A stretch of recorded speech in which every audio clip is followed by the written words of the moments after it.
The deadline is weeks away. Will the Jazz make a deal? Will the trade exception be used? It's all next on Locked on Jazz. Bum bum bum bum bum bum bum bum bum bum bum bum bum.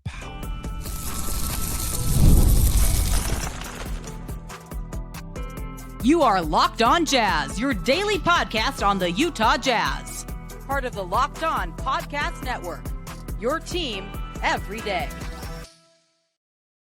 How are you? I'm David Locke, radio voice of the Utah Jazz, Jazz NBA insider. This is Locked on Jazz, your daily podcast in the Utah Jazz, giving you insight, expertise, geeky numbers, and hopefully making it way better to be a Jazz fan each and every day. Thank you so much for making Locked on Jazz your first listen of the day, and thank you for making Locked on the #1 sports podcast network. On today's show, it is a Friday Ask LOJ edition. A lot of trade deadline questions, Walker Kessler questions, defense questions, potential target questions, cute vibe comments, and all that coming up on today's edition of Locked on Jazz. To the everydayers out there, thank you for making Locked on what it is. Greatly appreciate it. You are the best, and could not do this without you. Today's show is brought to you in part by FanDuel. FanDuel's official sports book of Locked On and the NFL and the NBA. And before tip-off, check out FanDuel app and see what's dropping during NBA Happy Hour every Friday from 6 to 7:30 Eastern. And today is Friday. All right, let's get it started. Here's the question right out of the chute every time. 50-50, which side are you on if the Jazz are going to make a deal at the deadline? I would say they're going to be a part of a deal. I would say the chances are at the deadline, is too much going on. They would be a part of a deal. Now, there are a bunch of tiers to this. Will they be bringing in talent that is fundamentally changing to the roster? I kind of doubt that. Will we be moving on from any of our young players? I kind of doubt that. I feel like the sample size still has room. So I actually think we're going to be involved in some sort of deal as a facilitator or using our cap space to allow something else to go down is probably why I would say yes. But I don't actually think so in kind of the sexy way of us getting a new player or us trading for Jaden Ivey or trading Lowry or doing something massive like that. I think that's unlikely. Will the Jazz use their trade exception? So the Jazz have a pretty substantial trade exception. It actually goes into the offseason too. So it's not, it's, I think, a $26.2 million trade exception. And it's from the John Collins trade, if I remember correctly, which means that it's July. It expires in July of 2026. So first thing is, it's not as though the Jazz have to use their trade exception now. But this is also how the Jazz can facilitate that deal I was mentioning before. Would the Jazz bring in a player under the trade exception for 25 or 26 million, using as much or multiple players to use as much of the trade exception? They might if it's the right player, but then that's in lieu of doing something in free agency. And I can't imagine why we'd do it for expiring contract so the Jazz have cap space in the offseason if they function as a below the cap team. And if they bring someone in on their trade exception at the deadline, then that salary goes onto the books and removes the cap space for next year. So this would be, we've talked about Austin Reeves, restricted free agent. We've talked about Peyton Watson yesterday, restricted free agent. Those are players the Jazz could be making plays out in the offseason if they like them. Would they find a player who they like more than those guys? And the fact that it's guaranteed you can get it done now, you do it now. In all honesty, the Jazz are not looking, probably, unless it's really the right person, at this point, to do anything that would block the development of their current players and or frankly improve your win-loss category. That's not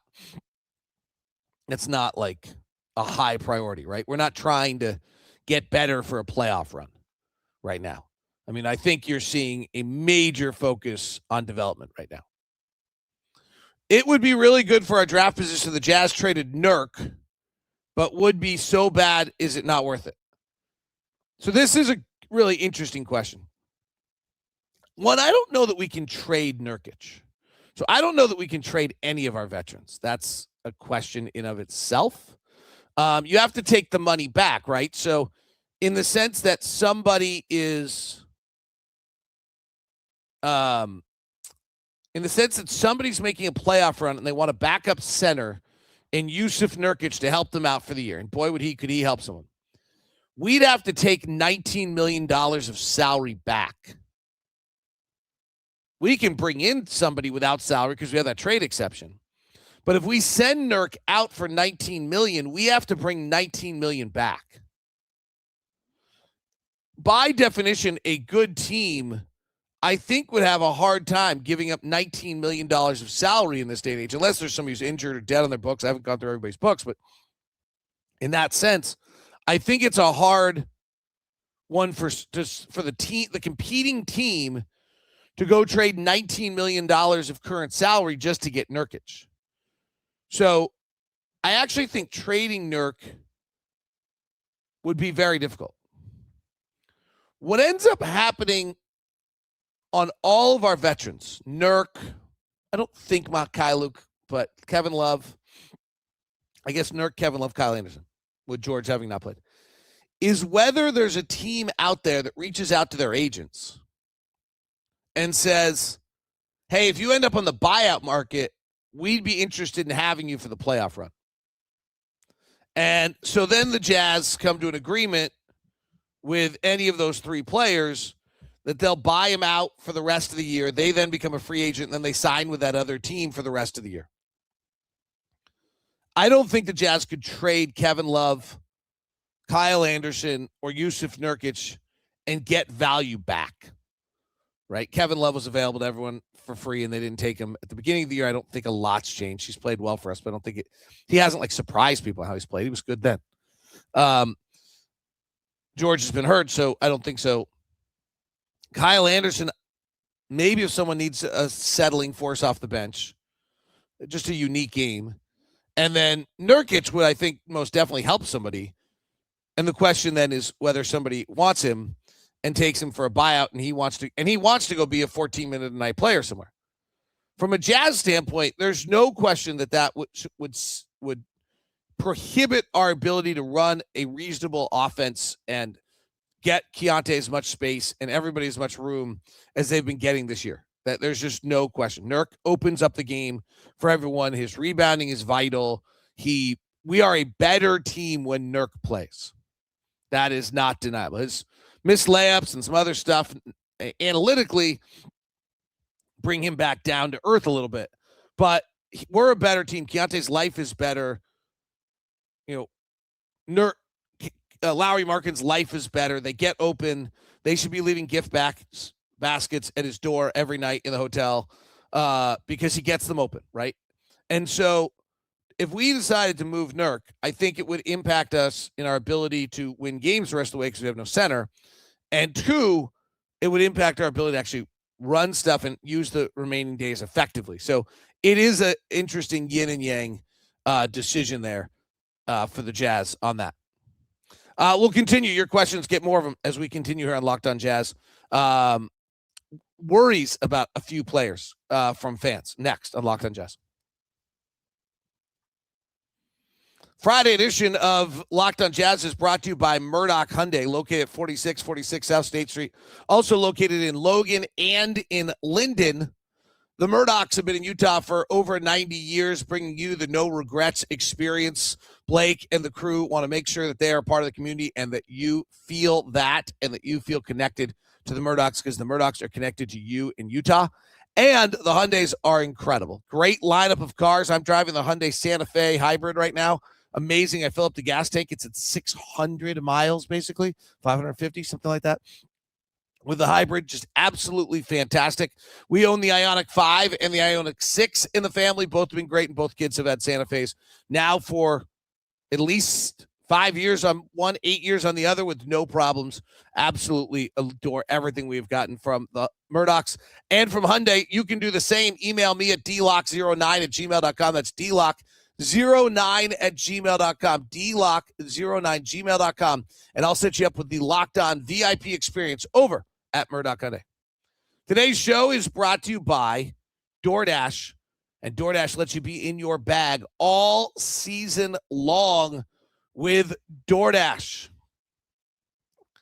The season's beyond heating up, and that has a way of keeping fans in their bag, whether you're watching the highlights, the tunnel fits, your favorite player, because every player has their bag, and with DoorDash, fans have one too. DoorDash keeps your snacks stocked, your gear fresh, and your watch party vibes absolutely on point. You can even be like Lauren Green and order a purse on DoorDash the other day when her purse broke. Yes, you can. There are nights when the team stresses you out, so you let DoorDash post-game therapy. Late night interviews hit. Suddenly you need chips at midnight. If the group chat says pull up, DoorDash makes sure you show up prepared, snacks, cups, even a phone charger or a Lauren Green purse. From tip-off to overtime, stay in your bag and order on DoorDash. Get snacks, drinks, gear, whatever you gets you through the season delivered right to your door. DoorDash in your bag all season long.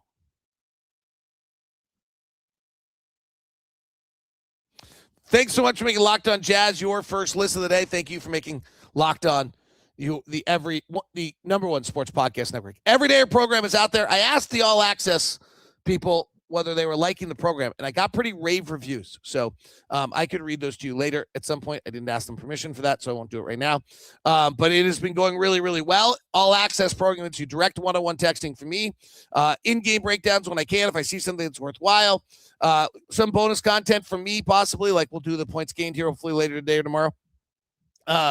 Leaf to Lean gives massive breakdowns for you on the draft and players and Jazz fit and all sorts of extra stuff. He's amazing on that. You get a daily newsletter sent to your inbox. You get access to the merch store, and I think 15% off at the merch store for you on Locked On Jazz. So all of that's available for you in the All Access program, plus ad-free on Locked On Jazz, ad-free on Locked On Sports Today, and access to our Discord channel. That's the All Access program. It's $15 a month. Go to lockedonjazz.supercast.com. That's lockedonjazz.supercast.com to sign up today. lockedonjazz.supercast.com. $15 a month or $150 for a year if you sign up for the annual. And hopefully we'll give you an incredible experience as a diehard Jazz fan throughout the year, trade deadline, draft, everything. We'll have it for you all here on Locked On Jazz. Also, the regular Everydayer Club is $5. You get ad-free, you get the Discord channel, and you get Locked On Sports Today. All right, let's continue with your questions. Is it concerning at all the amount of times the Jazz have been blown out early in games? Well, it is an indicator that you're not very good, if I'm being totally honest. It's actually like one of the number one indicators that I use to look at teams. I, early in the year, chart and keep track of all the time how often teams are up 20 or down 20. So the best teams in the league will be up 20 the most. Oklahoma City has been up 20 25 times this year. Houston's been up 17, Boston 15, Detroit 14, Phoenix 13, Minnesota 12. That's a huge indicator to me. Dallas, Sacramento, New Orleans, Utah, Chicago have been up 20 the least. So is it concerning? I don't know. I wouldn't say that, but is it an indicator? Washington has been down 20. Oh, that was last year. I was like, that's not possible. They haven't played that many games. This year, down 20. Washington's been down 20, 23 times. Indiana, 18, us, 17. So, I mean, we're not a very good team, right? Like, so that's why. Why did Nurkic and Svi not play the last two games? So 3 games ago, the Jazz played, and Taylor Hendricks and Walter Clayton Jr. didn't play. And so we've reached a point of the season where we have, as Cody has developed, and is playing well, and Walter's gotten better, and Taylor's working through his injuries. We have 12 rotation players now, maybe even 13 with Kevin Love. And I just think you're going to see some sort of rotation of who's playing on given nights. And I think development will be the key aspect of that decision. So last night with Dallas not playing a bunch of their guys due to injury of Cooper Flagg and Anthony Davis and Kyrie Irving, like, we know what Nurk does, and we know what Svi can do. So let's give Walter Clayton an extended run last night against those guys and see how he handles it. Let's see how Taylor Hendricks gets an extended run last night and see how he handles it. Frankly, most of them didn't handle it great last night. Everybody just was a step slow last night. Let's get Isaiah Collier 30 minutes last night. But like Walter Clayton and Isaiah Collier both played 30 minutes last night. If Svi plays last night, they don't get that time. Taylor Hendricks played 16, Flip played 20. We were centerless. Kyle Anderson had to play a lot of that. Without Nurk, with Nurk not playing, we don't get to see that. And Dwight Powell's their center last night. So I think you're going to see more and more of this. I kind of alluded to this the other day on a walk and talk, that I just thought it was going to be really interesting to see how we dealt with the rotation for the final 40 games of the year, because we just have too many guys that are rotational players and similar. And it's not of great value to us to have Taylor Hendricks not play. It's not of great value to development for Walter Clayton to not play. So I think you're going to see, but it's also, in fairness to Svi and Nurk, they're NBA players and they deserve to play. You can't just bury them permanently. So I think you're going to see, in the name of development, more and more of that type of things. I wouldn't be surprised if we don't do the exact same lineup on Saturday. And then maybe on Monday, on Martin Luther King Day in San Antonio, that we don't have maybe a little bit of a different approach, that Nurk comes out and plays because he needs to against Wemby. And that game has some value to, they need that. So that's my thought. I don't have many expectations for Taylor this year coming off his injury, especially on offense. However, I find myself concerned with his defense and the amount of mistakes and lapses he has. So I have really tried to stay very, very consistent to not grade, like yesterday's show when we did the 7, I just don't grade Taylor. He just gets an incomplete this year. I just think, 1, he barely played as a rookie. 2, he's basically coming off like the Gordon Hayward, Paul George injury without being Gordon Hayward or Paul George. So it's pretty horrific. So I really have just decided to give him a pass. I actually will give you credit for that question. You're seeing the game correctly. He is game experience behind in regards to feel and rotations defensively and understanding what's taking place and reading plays a second before kind of concept. He is that is some of the areas where not only the physical strength. I thought we saw 2 plays last night, which are kind of reminders of how far he's come back. Like he lost his balance and fell out of bounds. I was like, that's a good reminder that there's still, a lot for him to come back from. And then there was another one where he just drove the lane and just did not have any speed or explosiveness. Yeah. So I just think he's got a lot, but I do think, he is still has a significant learning curve in regards to understanding where on the floor and how the game's played and things like that. I don't think there's any question. Tim McMahon, who I spent some time with yesterday, and others reported that Walker Kessler's people being frustrated with the Jazz on how they handled him. We'll discuss that next on Locked On Jazz. Today's show is brought to you in part by FanDuel. FanDuel is the official sports betting app of the NBA, and during Friday already during basketball season are fun, and FanDuel is making them even better. Every Friday night before tip-off, FanDuel gives fans a new way to kick off the weekend with NBA Happy Hour. That's today, Friday. NBA Happy Hour is your official pregame, a limited-time window where special offers drop right inside the FanDuel app before the action starts. Fridays from 6 to 7:30 Eastern have been appointment viewing with the NBA Happy Hour. Opening the FanDuel app during Happy Hour always brings something new, boost bonuses, surprises. It's easy to check the weekly special before tip-off and make a move before the window closes. The timing is perfect.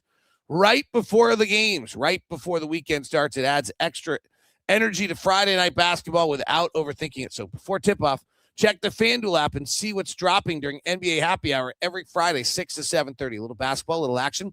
Whole lot of Friday energy. It's NBA Happy Hour only on FanDuel, the official sports book partner of the NBA.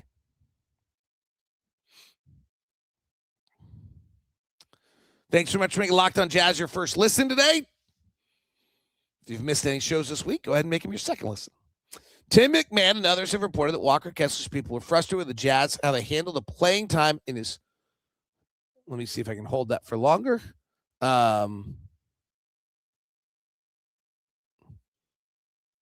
Here we go.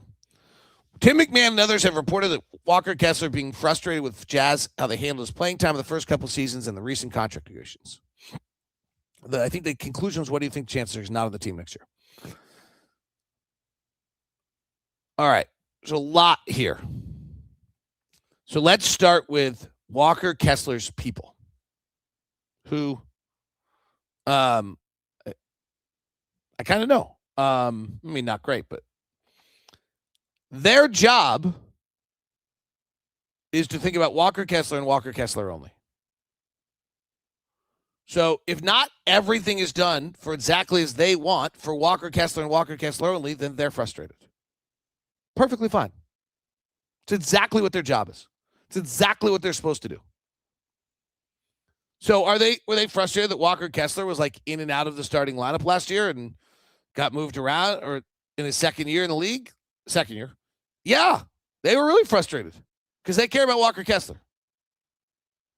Were they upset that the Jazz just didn't roll out a Brinks trunk for Walker Kessler? Yeah. Because they care about Walker Kessler and they want him to get a Brinks truck. I would say most representation is frustrated with most teams. I mean, Denver, hopefully Jokic just representation's fine. Denver, probably not. Probably don't think they have enough players around him. I would guess that representation is frustrated. The people of somebody's camp is frustrated with almost every team anyone's on. Okay? So Tim McMahon's reporting is accurate. I just think it needs to be put in perspective. I think Walker Kessler said it himself. He was really frustrated. He wanted to get paid. He thought it deserved it. He was disappointed the Jazz decided to keep cap space instead. I don't think that's. Do I think it has a long, lingering after effect? I doubt it. I'd be surprised. Walker's good. We need a defensive center. Drop coverage is still a worthwhile way to play defense. Walker's pretty good at drop coverage. Walker was showing some offensive skills. It's too bad. It's obviously too bad he lost the whole season. He's a restricted free agent. There will be interest, Indiana particularly. They don't have a center in him, and it will be and I don't know that anyone's going to empty the bank for him in a way that pushes us in restricted free agency. So then we're going to get into a funny game where the market doesn't really give him the offer that forces the hand, and the Jazz have to give money, and then it's just very difficult. And they'll probably continue to be frustrated with the Utah Jazz. Are you worried that all three of our point guards are on the small side? Well, it's crazy because Keyonte's like 6'4", and they say Isaiah's 6'5". I am worried that small guards are difficult to play in the NBA. I don't know that I think Keyonte fits under that. I do feel like Isaiah's a small 6'5", and I do think Walter Clayton is smaller. There are some. Peyton Pritchard's not very big in Boston. Donovan's not that big. Darius Garland, but we beat the crap out of him the other night. So there are some small guards in the NBA that are surviving, but you better be really special. I don't think I put Keyonte in the small guard category. If the Jazz finished with at least the 8th worst record, is the pick safe? No. It's post-lottery. So you really need to finish 5th to be safe. 6th, you should be all right. 5th, you are all right. But if you finish 7th or 8th, it's not safe because what ends up happening is then the lottery happens, and if one team jumps you, then you're out of luck. So right now we're sitting at 6, and if I simulate the lottery, we slid to 7th, which would suck, but that's okay. If I simulate the lottery again, we slide to 9th. That would just be freaking brutal. I almost swore. We slid to 9th, and now we lose our pick. And Oklahoma City in this simulation would have the 2nd pick and the 9th pick of the draft and the 19th pick of the draft and the 22nd pick of the draft. Could you imagine if OKC got the 2nd pick of the draft? Just to give us a little better luck, let me try another one. We went to 4th. We jumped to 4th in that one. Sacramento, Charlotte, Brooklyn, Utah. We used to close the show every day with that. Maybe we'll do that again. Maybe we'll go back to closing the show with that every day. We never won last year on any day which we closed the show with it, and then we never won. Is Jalen Suggs gettable? With Anthony Black's emergence and them having paid Desmond Bane, Franz Wagner, and Paulo Banchero, maybe. I've always thought he was somewhat gettable. When will George Niang return, and do you think Bryce could be a 6-man someday, or does he have to start? George Niang's foot is just not getting better. And so he is still working to get ready and hopes to come back at some point. But it's too bad.